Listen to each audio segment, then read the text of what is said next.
நான் வந்து விவசாயிகள் துரோகி அப்படின்னு சொல்லி மாண்புமிகு முதலமைச்சர் திரு மு க ஸ்டாலின் சொல்றாரு. நான் சொல்றேன் முதலமைச்சரையும் என்னையும் ஒரு இதில் உட்கார வைங்க, பயிர் வகைகளையும் நெற்பயிர் வகைகளையும் வச்சிடுறேன்.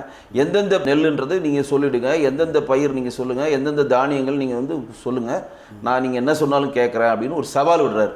அந்த சவாலுக்கு நீங்கள் திமுக சேர்ந்தவங்க யாருமே பதில் சொல்லல. நம்மளுடைய கவர்னர் வி.என். ரவி அவர்கள் ஒரு சவால் விட்டார். அதுக்கும் இங்கே திமுக காரங்களுக்கு வாயே இல்லை. என்னன்னா, தமிழ் தாய் வாழ்த்தை நான் பிழை இல்லாமல் பாடுறேன், இப்போ இருக்கக்கூடிய திமுக இருக்கக்கூடிய அரசியல்வாதிகள் ஒருத்தர் அந்த மாதிரி பிழை இல்லாமல் பாட முடியுமா அப்படின்னு அவரும் ஒரு சவால் விட்டார்.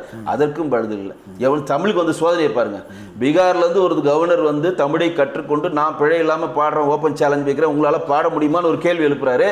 பதிலே இல்லை. சம்மந்தமே இல்லாமல் மக்கள் மாளிகைன்னு சொல்லி அதை மாற்றிட்டாங்க. ராஜ்பவனை ஆமாம் லோக் பவன் சொல்லி மாற்றிட்டாங்க. லோக்னா வந்து மக்கள் நடத்தும், லோக் பவன் மாற்றிட்டாங்க, மக்கள் மாளிகைன்னு மாற்றிட்டாங்க.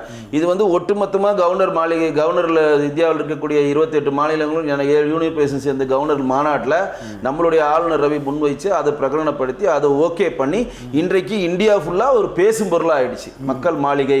இனிமேல் ராஜ்பவன் சொல்லி பிரிட்டிஷ் ஒரு காலனி ஆதிக்கத்தில் வந்த மாதிரி இப்போ இருக்கக்கூடாதுன்னு சொல்லி ஒரு சக்ஸஸ் பண்ணியிருக்காங்களா இல்லையா?